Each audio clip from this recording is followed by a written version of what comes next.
All right, welcome to the We Are CC podcast. Thank you everyone for joining us for episode 8. I'm Tom Crown, chosen to do the intro because of my Morgan Freeman voice.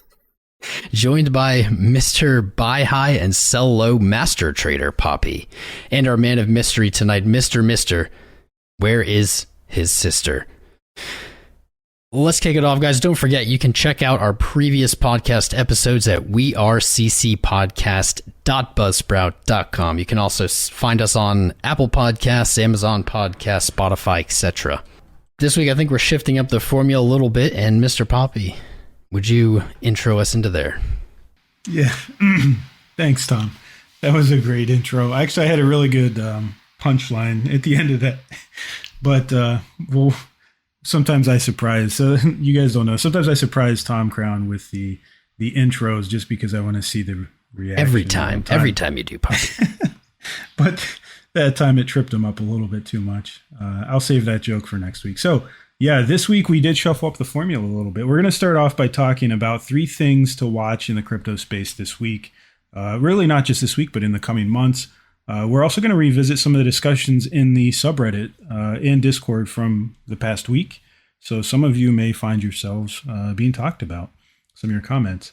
And then we'll catch up on some other news in the space. So the first thing we're going to talk about are the top 3 things that we as a group think that you and just all of us really should be paying attention to in broader markets. First thing is going to be what they call the Federal Open Market Committee. FOMC. Some of you have probably heard FOMC thrown around. This is where basically the U.S. government is going to meet. This happens a few times a year. The next one's going to be 15 and 16 March, which is only a few days away. This is where the government basically is going to come out and say, hey, based on the current macroeconomics, based on the current geopolitical situation, this is our plan for tackling inflation. This is the number one topic. I mean, they talk about other things, but inflation, obviously, at record highs is going to be the number one thing that they're going to be talking about. And the number one thing that all of us in the speculative markets, in stocks, in crypto, and everything else are going to be paying attention to because it's going to affect how fast the interest rates may rise, how fast they begin tapering, starting to pull back on basically pouring money into the system. And one of the things it seemed like before the Russian-Ukraine conflict broke out was that they were going to take a more hawkish position on that. And by hawkish, I mean a more aggressive stance in tackling that inflation. Usually that's a bad thing for crypto. Usually that's a bad thing for stock market. Usually investors don't like that. They want to move to safer investments at that point. But since the Russia-Ukraine conflict broke out, and especially because of some of the sanctions and the way it hits energy and oil, this indicates that maybe they'll take a different direction. Tom Crown, I know you've been talking about it this week. What are your thoughts? Do you think FOMC is going to be the number one thing I think everyone in crypto space is watching this week? What do you think they're going to say? I do like watching them, but they're very boring. The Fed has talked about since the beginning of the year they're going to raise rates. They're going to tamper quantitative easing. They did have a schedule for March, and that they're going to continue that on into the end of the year. And pretty much when they announced it, I remember I was watching it live and said they're not going to do any of these things. And this was before this conflict started. It just didn't make sense then, and I think I agree with you. It makes less sense now for them to start doing that. We don't really know how much money is going to have to be printed, and maybe we get a basis point, like a quarter point hit, but I just don't see that as that likely right now. Why do you think not likely? Specifically because of the conflict going on. Since they even announced that, they're going to have to be a little looser with the purse than they expected. What a lot of people don't realize is, okay, sure, you hear in the news often the price of oil. Oil's up to such and such price per barrel. Why do we care about that? Why is oil so important to me? I mean, maybe I have an electric powered car. Maybe my company doesn't really use it. Why do we care about oil so much? I think oil is like the base cost of everything. It's not just transportation. Oil is in countless products, things you wouldn't even guess. And so when the price of oil goes up, even if it isn't related necessarily to driving, that's going to be a large driver of inflation. For me, it goes back to we spoke about this a couple times ago, actually. I think it's not the oil, right? It's the energy that that oil gives, right? In so many different forms. You got you got the oil that powers your car, you got the oil that gets turned into jet fuel, and everything else from there, right? I mean, petrochemicals, plastics, stuff like that. I mean, this stuff it's ingrained so, you know, intrinsically into our everyday lives. We take it for granted, but this we're seeing what happens, right? Just how deep how hard we rely on these petrochemicals and on energy, and takes a when there's a shock to the price on that, right? The impact on financial markets is drastic, right? And it really from the the standpoint, I've been talking with traditional finance folks, pretty frequently just to get a sense of like what's on their minds and kind of how they're dealing with the challenges. And, for the most part, that is kind of, it seems to be a bit priced in at this point. But there are so many other factors that, other economies, right, other sovereign nations, the impact on their economies and how that is going to impact, kind of flow back over to not just the US, but every other economy out there. That's the big unknown, right? And when there's that much unknown, whether it's the rate hike from the FOMC or the day-to-day liquidity issues that the traditional finance sector right now is facing. It's just there. I think that's where the uncertainty is more than just, the price of oil right now. That's just the one that's in our face, right? It's like every day people are confronted. I Totally. swear all I see is freaking oil posts on social media right now. And I guess I don't drive that much, so maybe I don't know. I feel like people really overreact. It's like I'm paying a little more, and I understand people are strapped for cash, but um, I don't notice that huge of a difference. I couldn't even tell you how, like, for years, how many dollars it took me to fill up because it just was always pretty similar, right? You know what? The other thing that's going to impact too, though, is we got energy affecting other commodities because of production, logistics, right? Supply chain, what have you. The thing that kind of worries me right now is the specter of the impact of energy costs on agricultural production, right? Agricultural commodities, and the fact that Ukraine and Russia actually account for like a serious percentage of global wheat production. So on top of the price of gas going up, right, the price of food's been going up. You can see that in the price of, say, a loaf of bread on the shelf right now. Like that's literally increasing in price, right? Every time you look, almost every time you look at it. So what happens when it's not just gas prices, when it starts to really hit, right, onto the cost of bread, right, the cost of food, like foundational. I think there's something to be watching on that front as well. But I digress from FOMC. Yeah, but it's real. This is what I think we're really getting down to is, a lot of us when we came to the market, when we came to crypto, we came to have fun and to make money.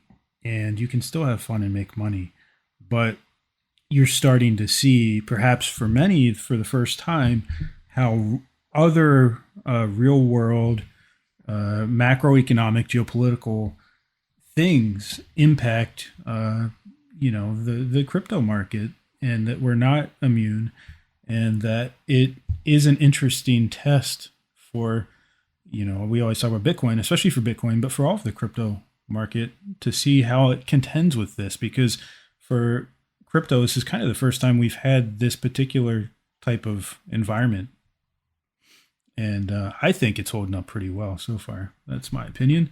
But yes, so FOMC 15-16 March. What this really means for us as traders, as investors, is expect a lot of volatility this week. If you're day trading, be judicious with your stop losses. Don't get overconfident. There's no telling which way the market's going to swing. And if you layer that FOMC on top of what's going on in Russia, it only takes a few words from Putin, from Biden, from the EU to trigger a rally or a dump. And so these are stressful, uncertain times. Just trade safely. The second thing we were going to just talk about, which we really have touched on, is you need to be paying attention to the Russia-Ukraine conflict. We've talked about this extensively in earlier podcasts, so I don't know that there's a lot of new information to put out. Ooh, I have something, a little tidbit. That Ukraine, so the crypto donations, they had some kind of summaries. I read it on Reddit, obviously. Some kind of summary of like, I think it was maybe 5,000 body armors and like 500 helmets, like all like, not weapons, obviously, but all of that money was put to use, at least 100 million of it. And I thought that was awesome.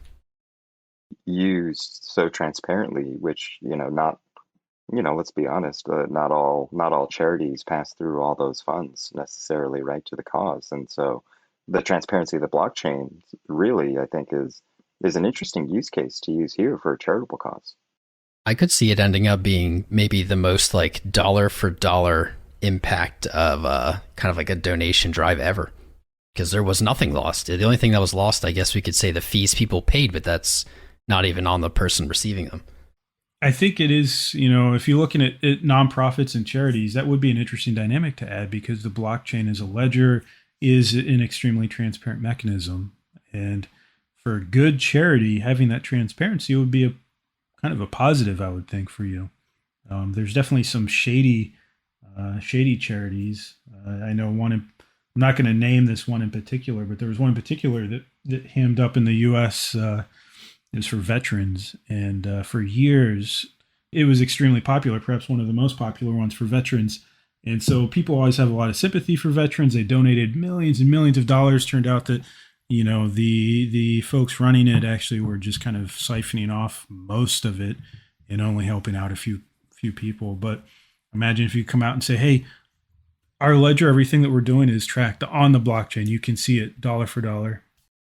So the number 3 thing, because we have talked about Russia a lot, I don't think there's a lot of need for us to really dive into that. It's just going to be an ongoing thing. At this point, I'm of the opinion, I'm not a general, I'm not a Ukrainian commander of some sort. So this is just my opinion, but I'm impressed at how long that Ukraine is putting up a defense against one of the most powerful militaries in the world.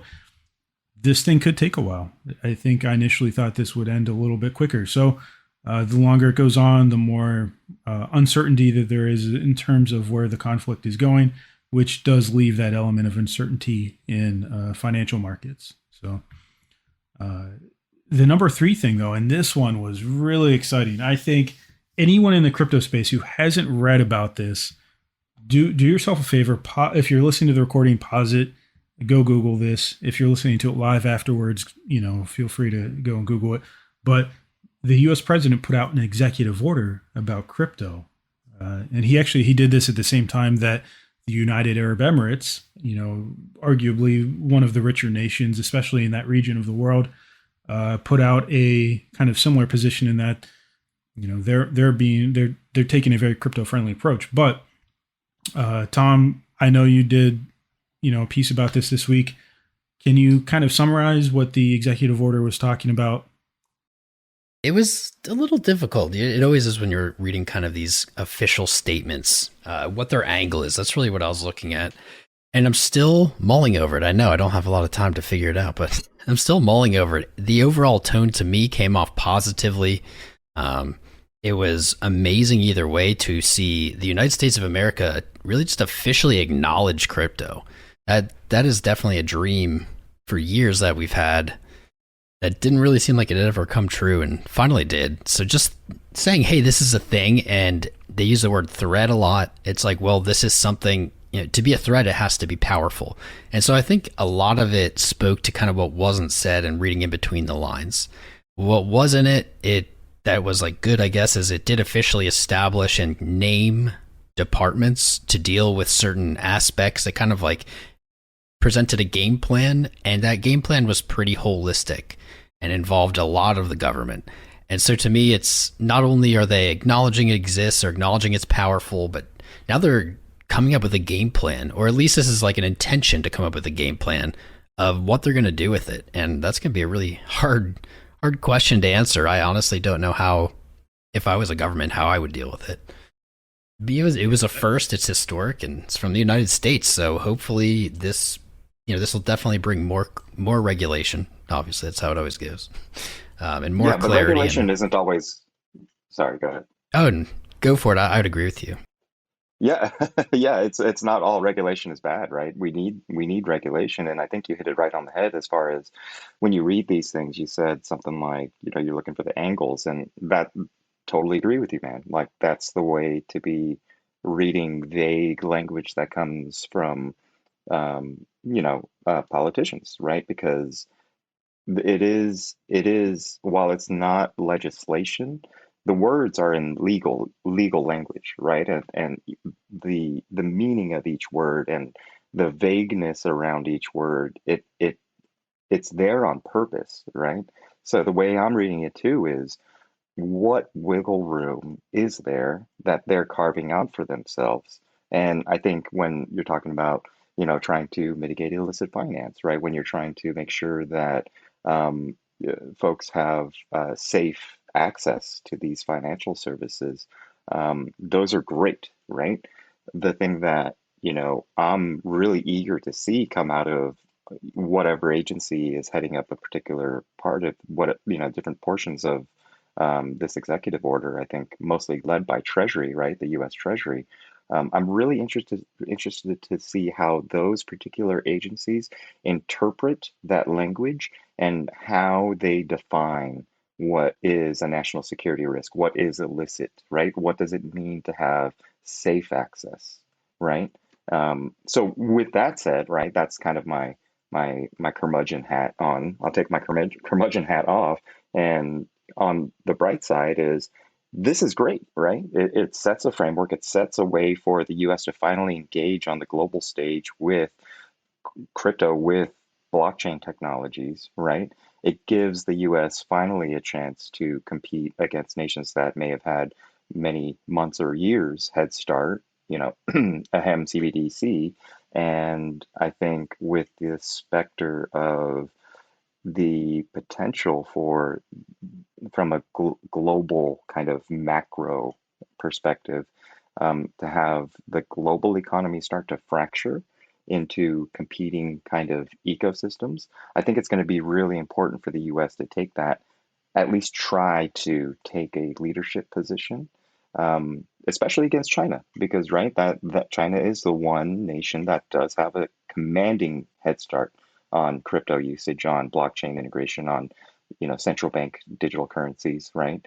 They've already gone and lit up a pilot program that's pretty deep into the its roadmap, and and really that poses a risk to the US's technology and financial leadership position, because it's very possible in a future world where you know these maybe not necessarily, folks that are on the UN Security Council, but all the other nations out there that are looking to participate in maybe what is the future of the new economy or financial systems that come up. You know, the US could find itself, the West really could find itself competing against the East in terms of technology exports, mainly in the Chinese CBDC, right? The digital yuan. And for me, the executive order at least starts to get the massive ship that is the United States at least pointed towards a direction of trying to think about maintaining a leadership position there, right? Because can you guys imagine what would happen if half the world adopted the CBDC model from China? That would have massive impacts on our ability to maintain, our de facto status as a global reserve currency, let alone whatever Fed coin or US CBDC comes after that. Yeah, and I think one important point that we want to, I think is a good one to acknowledge is, when you're listening to this, especially if you're not from America, you might be saying, well, why are we so focused on the U.S.? The U.S. isn't the only company that, or I'm sorry, the only country that's involved in financial markets and economic matters, but it's really just because the U.S. dollar, especially after World War II, has kind of become that, like you said, Mister, the de facto reserve currency globally, even for trade with China, right? So what cryptocurrency is kind of offering here is a way to shake up that system. And China has made major inroads with their digital currency that they actually were showcasing at the Olympics. From what I remember in the news, you actually had to use that digital currency in its kind of pilot, we'll call it beta state, to purchase things, or at least you could. And I think that's a pretty impressive showing or outing for it. And I think it's only regionally rolled out in certain major cities like Beijing, but compared to where other countries like, say, Europe and the US, I mean, we have nothing. I don't think we haven't even started to look into this. The closest I guess you could get is that most stable coins, there are, other fiat variants, but most of the major stable coins are in the US dollar. But I highly doubt that the US government's going to just say, hey, we're going to adopt the US, Tether as the new CBDC, central bank digital currency. I really don't expect that to happen. I think they're going to want to make their own for many reasons. And I think that's a large part of this executive order is how do we do that? Because there are some advantages to that, but also, controlling the supply, controlling, who can track, the information that transits that network. I mean, there's a lot to be said for, the person that owns the network has a lot of power. So, of course, realistically, it's only positives. It's only positives for them. The only negative would be that they have to say cryptocurrency is real. Well, they just did that, right? Could you imagine, this weekend I was looking through some of Satoshi's old posts and forums, and to go from, 12 guys in a forum, in the first year of Bitcoin talking about like, well, I don't know what the logo should look like. And if this ever catches on, maybe we can, hire a real artist to help design the logo kind of thing, right? To where we are now, trillions and trillions of dollars, invested into the crypto market. The U.S. government, arguably the largest economy in history ever, acknowledging crypto and deciding that it needs a strategy to not to combat it, but to embrace it and to integrate it. That's huge. You guys, ladies, you can't understand. I mean, if you don't understand how big this is, you really should be excited. I mean, it may not reflect today in the price, but going forward, this is a massive show of support for crypto, without a doubt. Reminds me of that kind of saying where with every new disruptive technology, it goes in these kind of phases of first they ignore you, right? And then they make fun of you, and then they become scared and they realize that they need to do something, right? Engage and fight in some way. And then there's the mainstream adoption. There's a world where you can look at this as being that third phase. It's okay. The recognition is there. It's no longer all just jokes and making fun of like crypto bros or whatever you want to, talk about, scams or whatever. It is finally bringing that conversation, that narrative to the table. And I think that's huge. Mm-hmm. Yeah. I mean, I could see, think about this. What if they put this out and they decide, hey, the decision from the government is we want to make a central bank digital currency. We need to be competitive. And during this time, we know how billionaires are fond of running for president. What if Elon Musk runs for president in the next election cycle? What if he wins? Now Elon wins, we're making a central bank digital currency. He decides he wants to make Dogecoin the currency of the United States. We're getting out there. Hmm? We're getting out there. Ooh, we are getting out there. That's awesome. You heard it. Dogecoin's going to be the I national think this could happen. currency. Oh God, dystopia. I'm not saying buy Dogecoin, but I am saying we were right. We were right on Catcoin. So that's true. We called Catcoin accidentally. If he runs for president, you heard it here first. But when you look at this executive order, so it's laid out very nicely. You guys can Google it and read through it. It's actually not too hard to read through, like a lot of stuff. But they outline some objectives. So the president, I'm not going to go through all of them, but one of them that I thought really jumped out at me was we must promote access to safe and affordable financial services, Many Americans are underbanked and the costs of cross-border money transfers and payments are high.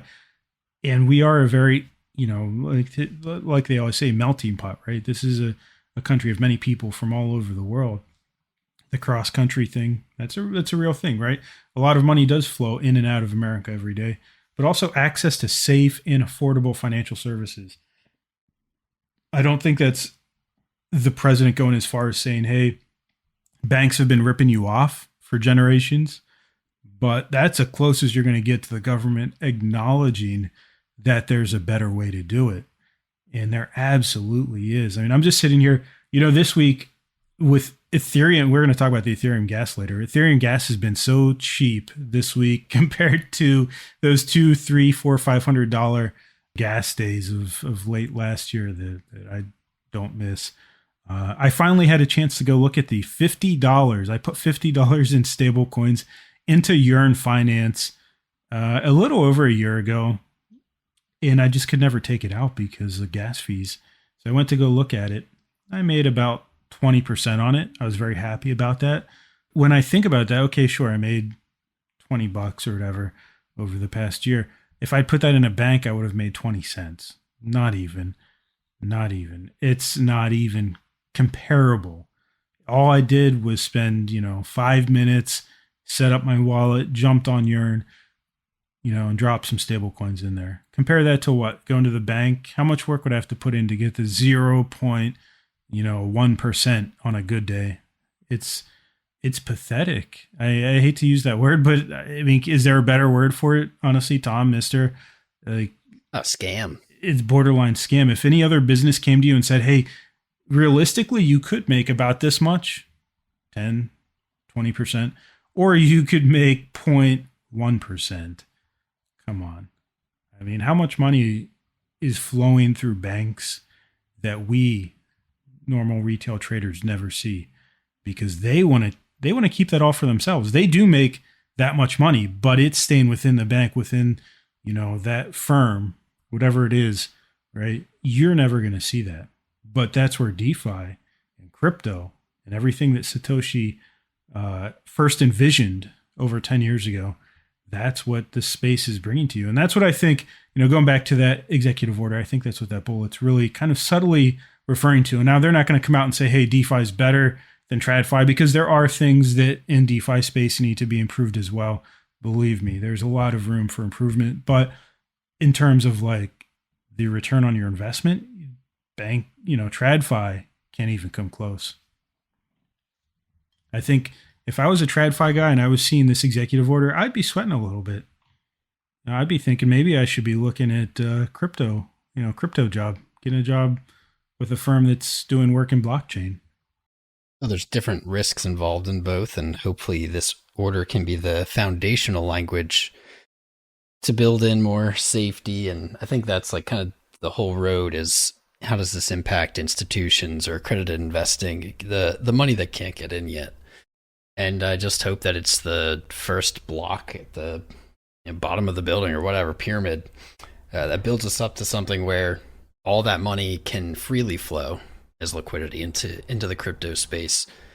Yeah, I think if the U.S. government came out and said, hey, here's a stable coin that we back, it's backed by the U.S. government, the same as the U.S. dollar, and you can invest it in DeFi pools like a stable coin, like Tether, like USDC, I would be on that in a heartbeat, especially if they came out and said, hey, not only that, but in these particular protocols, if they meet some sort of U.S. government standard, we'll also insure it up to like they do with banks, right? Banks, accredited banks, your money's insured up to a certain amount. So if something catastrophic happens, you can still get your money. If they did that with stablecoins, that would be a game changer. Yeah, I mean, nobody wants to trust the government, right? But dude, are we going to trust the government less than Tether? I don't know. Probably not. Like, I don't trust Tether. I have Tether. I'm not afraid of it. But if the U.S. government wanted to do it, it's like, I don't see a big deal. It's just the same thing. There are some scary implications possible, but that can already be done. It can already be done by Tether then. And at least, I don't know, that might sound kind of anti-crypto to me. Well, I think there's the tether, I think analogy is really apt in some ways, but I think it's worth, mentioning that we, whatever we end up seeing, whatever we end up calling the Fed coin or whatever that is, right? I think it's going to be much more far-reaching than just a stablecoin, right? Because at that point, you do have a lot of options on how you can direct this essentially programmable money, right? And I think there's going to be something that comes down there. So I don't think it's going to be as easy as just taking the Fed coin and using it as a stable. But I think it's a really positive development because what it really I think is going to start to enable is mass adoption of on-ramps, right? And really the on-ramps are where the regulation is going to be coming into place, right? You can't regulate really code that lives on a blockchain on a decentralized system, right? You can regulate the front end though. You can regulate the on ramps on how you get your money in there. Because even if you think about the most permissionless DeFi protocols out there, at some point you were going to have to seed, you're going to have to send either stablecoin or Ethereum or Bitcoin to your to another wallet that you use to interact with these different, crypto projects, be they DeFi or NFT or everything in between. That is the on-ramp right there. And I think the regulation of it is still good, right? Because it's going to give a lot of clarity around tax structure, asset identification, or classification rather. And I think hopefully the US moves to a more tenable tax structure on crypto out of that, right? But besides that, I think, yeah, everything that Tom was talking about of enabling the big boys, right? The accredited folks, the institutions that can't quite onboard directly into physical crypto, quote unquote physical. I think it's a good thing. It's great. At first I was like, these 401ks, these pensions have to be able to get into crypto. And it was like almost a greedy, it was like a self-serving way because like I want that money to enter. But as the space has matured over the last few years, I think it's more akin to it's unfair to not have exposure to cryptocurrency. I'm not saying a huge allocation, but like 1% in a 401k or pension. It's wild that money is still kept out. Well, and think about this. So the reason, I mean, for your selfish reason, right? The reason I would love to see this go through and see some sort of regulation that would enable more people to invest in it. Boomers are really the eldest generation now. There are some older than them, some of the eldest generation, right? But boomers, so think about this. Boomers control, or I should put it this way, their wealth is around, from what I've read, around 10 to 12 times greater than millennials. Yeah, we're broke. And then Zoomers, obviously Zoomers, you guys, ladies, are still kind of catching up, just getting started. But millennials, 12 times greater. That is a lot of money. I saw a figure something like 60 to 70% of disposable income is still controlled by baby boomers. And so that money, by and large, is not in the crypto space. One, the space overall is a little bit, I don't want to say too complicated to get into, right? But it is much more intimidating than, say, the stock market. People understand stocks. They trust stocks. Stocks aren't quite as intimidating as, hey, what are all these crypto coins? I see Ripple, I see Ethereum, I see Bitcoin. What does that all mean? And so by making the right kind of legislation to enable them to invest through third parties, for example, if Grayscale was to become an ETF, 401ks could invest into crypto, that would bring exposure to that massive amount of money. That would also give it a little bit of a normalization. That would make it a little bit more acceptable. But right now, it probably feels more like us versus them, right? This new generation and their weird, fake digital gold versus real gold, which I can hold in my hand. And that's kind of where we are right now, right? We're just on the cusp, I think, of those two worlds properly, I don't say colliding. It sounds divisive, but maybe converging. And Bitcoin finally becoming that digital gold that so many of us believe it is. So that, yeah, I guess the long story short on the executive order is we have a 180-day timeline laid out by the president, asking his government department leads to return with a report of some sort. So that will be September of 2022, this year. In September, those reports will come back to him. How long after that for the government to respond and for things to be publicized, we could only guess. We could speculate that maybe some stuff will trickle out through September, October. So end of the year could be very spicy. We'll see what comes out of that. But I wouldn't expect to hear too much in the meantime. It would be nice though. So any final thoughts on that before we move to the next section, guys? How long is it until we hear something back? When's that first report due? 180 days. So September 2022. Oh God. I think it's pretty reasonable when you think about how complex this is, especially for certain agencies. I can imagine some like the Department of Justice, which is where the Federal Bureau of Investigation sits, the FBI. They're going to have to do a lot of work because money laundering is a big and complicated area for them. And so looking at how you would address financial crimes in the crypto space is a big deal. And, before we go to the next thing, I think, and this is one probably near and dear to you, Tom, there's a lot of cryptocurrency purists that are kind of upset about this. And I do want to acknowledge that. I don't think, I don't want to necessarily go in here and say, hey, this is definitely a good thing. This is 100% a good thing and only a good thing.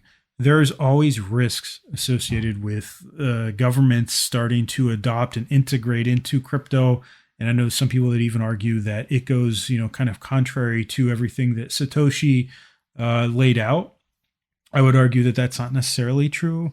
My perspective, this is Poppy's. This isn't mean it has to be yours. I think that we can't grow much more without regulation. And so where do we, peaking at around 2 trillion, a little bit more is a market.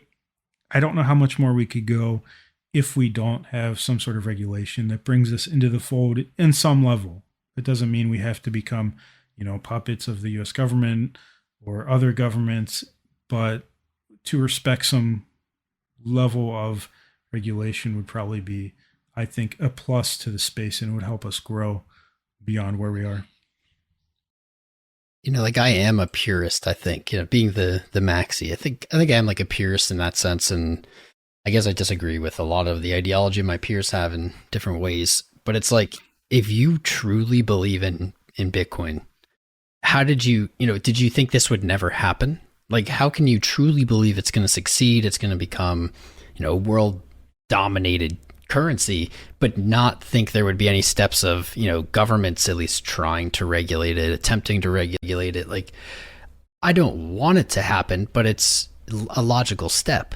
Like, we weren't going to avoid this. This is like almost the point of it is at some point they're going to have to acknowledge what exists. They're going to have to try to do something. And at least in my mind, it's when that fails is when we really show the world our strength. We need to be challenged, win the challenge, and then we can move forward. Yeah, and I think you'll always have options, just like you do now, right? When the internet first really came to be, I would say in the 90s is when it really started to take hold. Before that, it was more of an interesting experiment, probably.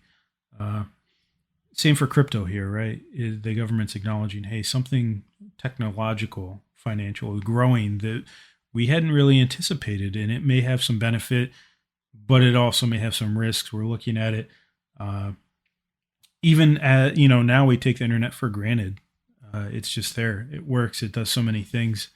But even with all the regulations and laws, criminals can still get around things and do things. Or if people want to be anonymous, there's VPNs, there's other options, right?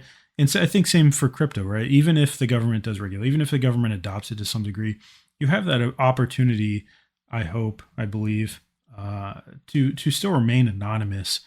And, we won't really go deep into that, but I'm sure that isn't going to go away just because the government said, hey, you got to report your taxes using this particular, I don't know, web app or something every year. It'll be interesting either way, Tom, I think, to see where this goes. I guess in the next 180 days, we'll find out, first idea.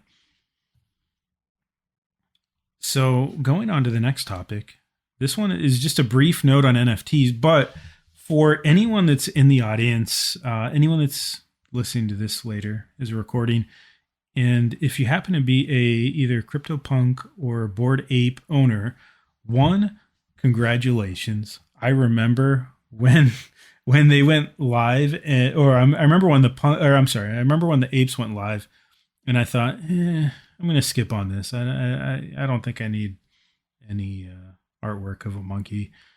Well, yeah, learned my lesson. But the owners, the team behind Bored Apes, Yuga Labs, they bought the rights, however it works. I'm not an expert in, copyright, trademarks, whatever. But they bought the rights to CryptoPunks, which is arguably the top most significant NFT project in history. They also bought MeBits, which I will be honest, I barely knew what that was. That's apparently like a voxel art, Minecraft inspired 20,000K, not even 10K, 20,000K collection of avatars. So they bought both of those projects, or bought rights to them, right, over the past week. This is kind of a big deal. One, you have corporate interests behind these projects, but that's not really new. We know a lot of big companies, Nike, Adidas, music labels like Snoop Dogg, a lot of folks and a lot of corporations are playing in the space. But what's kind of interesting is with this investment, they're actually going to probably make it a little bit more fair for the owners. And so one of the big things with Bored Apes, right, is, hey, you have the rights to use your Bored Ape, basically for whatever you want. If you want to release a music album, you want to use it as cover art. If you want to do, sell T-shirts, maybe you have a cool looking ape, you want to sell T-shirts, you can do that. It was a little more restrictive on some of these other projects. And so what Yuga Labs has suggested is that they're going to extend, fairly accommodative commercial rights for these collections like they did the Bored Apes. And so I know there's a lot of mixed feelings in this space right now. I saw someone post their CryptoPunk and say, hey, I guess I have an ape now. That was pretty funny. But also, yeah, hey, congratulations. The blue chips just became more blue chippy, I guess. So if any of you own those, congratulations. Interesting time to be in that space. And I know at least the Bored Apes definitely have some interesting stuff coming out soon. So when that happens, we'll definitely report on it. Now, that was my little aside on NFTs as the resident sort of NFT guy. But for a final topic, this is the one I really enjoyed the most. We're actually going to start including a little bit of the chatter we see in the subreddit and in the Discord. So just be aware, we are watching. I mean, we're pretty active in the space, but if we see something interesting in Discord, in Reddit, we might bring it up on the podcast. And I think the first one, I thought this was a really fun discussion. This was from the user was named Mike Drew instead of Mike Drop, talking about Bitcoin's logo. And this was something I didn't know, Jen. So I put some links in our little agenda here. If you want to click on the first one, I didn't know this. Satoshi designed the very first Bitcoin logo. And to be honest, it's kind of ugly. Have you guys taken a look? Have you seen this? It's basically a gold symbol. It looks like a gold coin with BC, just BC, not stylized at all, just like Arial font, BC and a gold coin. And it looks like maybe to me, it looks like it was designed for like It looks like a Mario coin. I like it. Actually, that's on N64. It's like 64-bit or whatever. That's a good point. It does look like a Mario. I feel like Mario should be grabbing. Satoshi was ahead of his time. It's retro, man. It's all good. He's seeing into the future. It's not that different, You don't think, huh? It still has the color and, well, kind of, not really, but just the B, they added the C. Not a bad, I don't think Satoshi was an artist, maybe. He's more of a probably programmer guy. I think from the comments I saw, as I was reading through all the posts in his evolution on this, because the thing is, he didn't just put out the first one, he put out the second one too. And that's why I love this. This article was really interesting. It had me diving into all of Satoshi's old forum posts. But if you look at the second one, now the second one is a little bit closer to what we have now. Not quite there, but I think he acknowledged that it could go, a different direction. And my favorite comment on this, keep in mind, this was over 10 years ago. This was when Bitcoin was barely acknowledged in the news. It was just starting to see its first real meaningful price appreciation. And someone makes a comment, hey, after Bitcoin goes mainstream, Satoshi will be incredibly rich and he can afford some professional artists to polish it more. I wish I wrote the name down of whoever that was, but, I don't know what happened with Satoshi, but, as it turns out, someone, not our BitBoy that we all know, but another gentleman by the name of BitBoy randomly designed the third one. And that's more or less the one that we're stuck with today. And I thought that was pretty neat to think. Someone even made that comment too in there. If you think about it, some random guy in a Reddit post or forum somewhere designed some graphic, probably spent, 20 minutes, an hour on it. And now it represents a multi-trillion-dollar decentralized financial apparatus. I mean, how wild is that? Hey, shout out to all the DAO contributors out there, right? Your work just might make it into historical canon for whatever project you're on. Exactly. Imagine that on your resume. I designed Bitcoin's logo. That would be a nice one. Yeah. So the second thing is this is my favorite. This is my favorite thing that's happening right now, just in general. Ethereum Gas. Someone talked about this was, and I apologize if I say the name wrong. Subasa Sama. Ethereum Gas.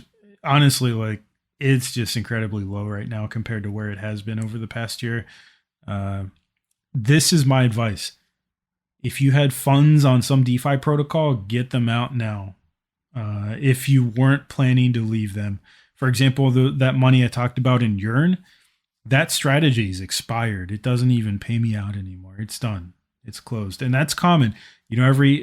Most strategies, right? They're going to have an expiration. There's a point where they have to change it up. They have to invest in something different or things change. Whatever happens.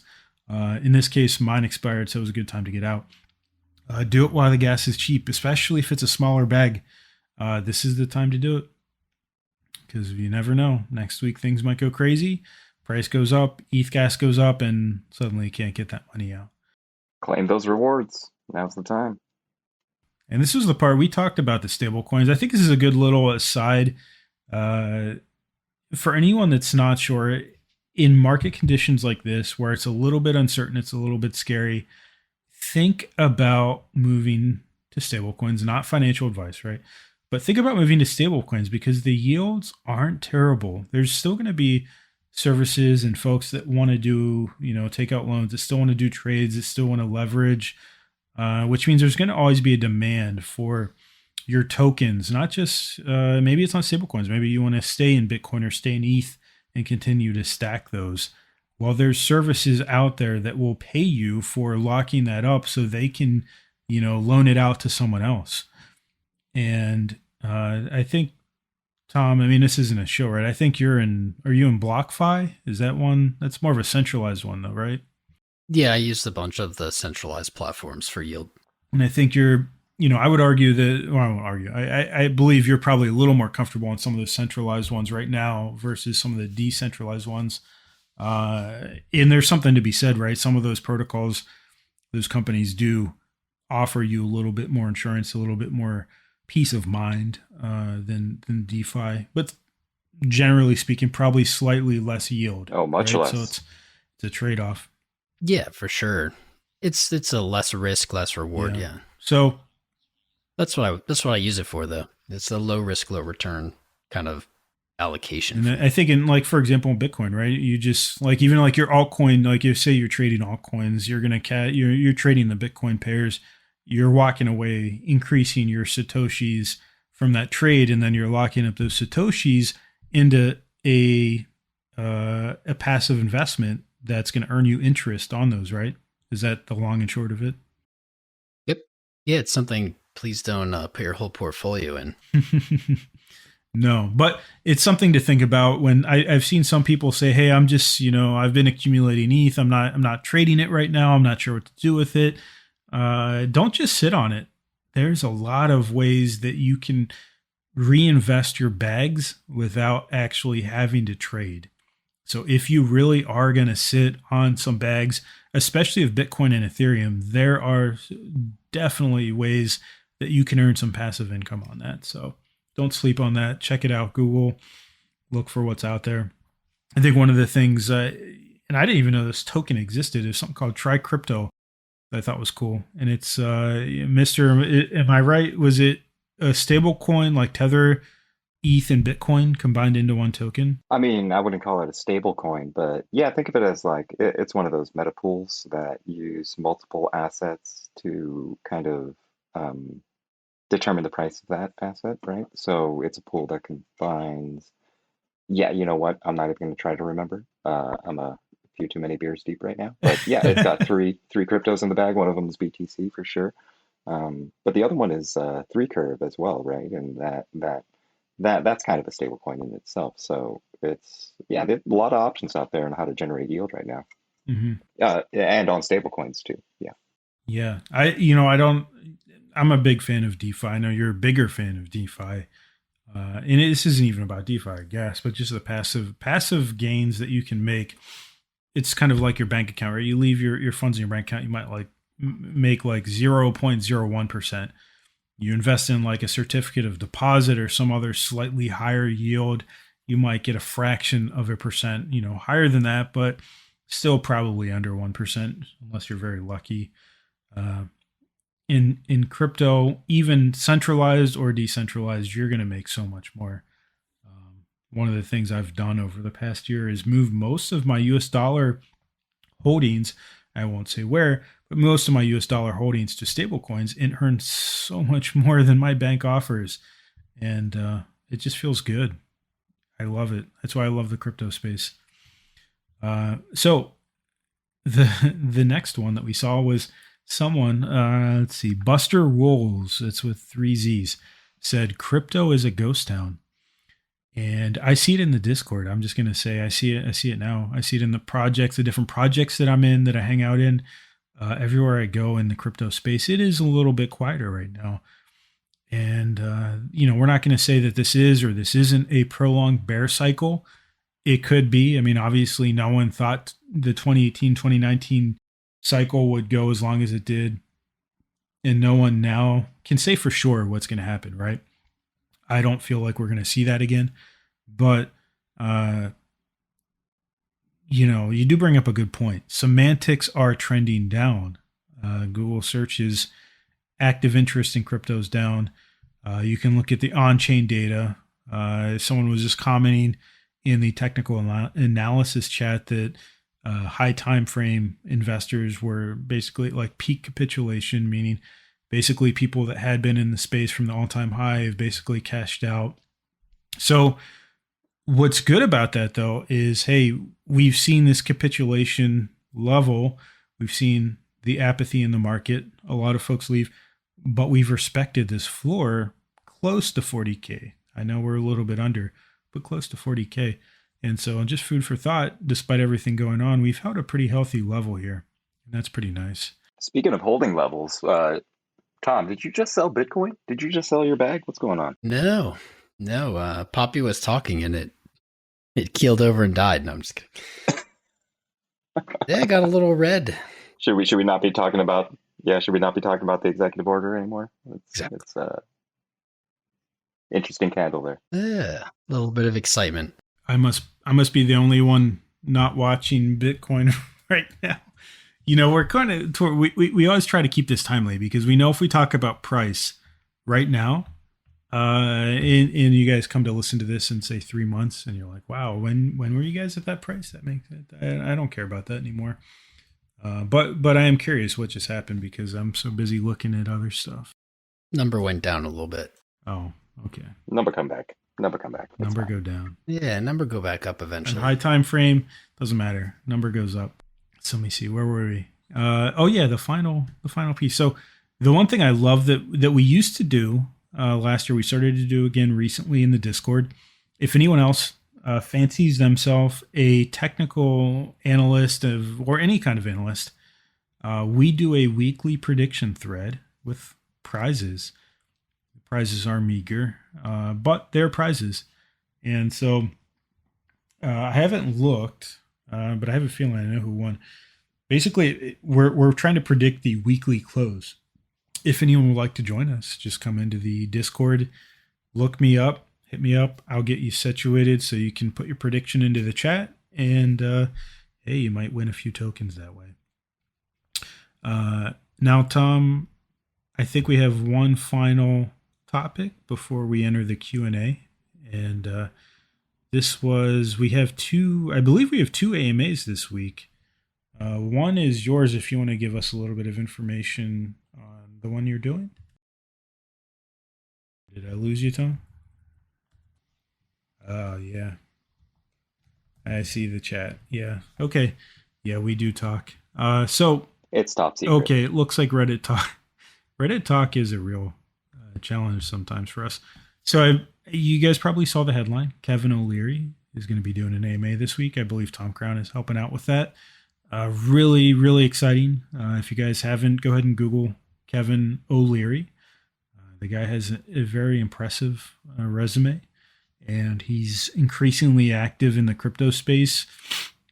I think that's going to be a really fun discussion. I'm really, really interested to hear his thoughts on some of the goings on in the market. The second thing, and I believe Mr. X, who's listening, Mr. X, I believe it was Fry's DAO, which we did talk about last week. So Fry's DAO is that's basically the DeFi protocol that's trying to invest in franchises. We'll say McDonald's, right? So they're trying to invest in those and kind of decentralize the ownership via a DeFi protocol. So interesting experiment. I believe they're going to be in the coming week or weeks with Mr. X and doing one of our AMAs. That is kind of a separate thing from the podcast. In the podcast, we try really hard not to, try to stay away from anything that sounds like we're shilling a project. We try to stay away from anything that sounds like we're promoting anything. But on the AMAs, we do per Reddit, right? We do a traditional AMA and we talk about just general market things. We talk about a little bit about the project. And I just think it's a lot of fun, right? I mean, what's the point of being in the space if you're not going to dive deep into some of these projects? And so I think that in terms of the podcast, that's it. Yeah, thanks for joining us for episode 8, guys. We'll be back next week, same time, same place for the We Are CC podcast. Podcast.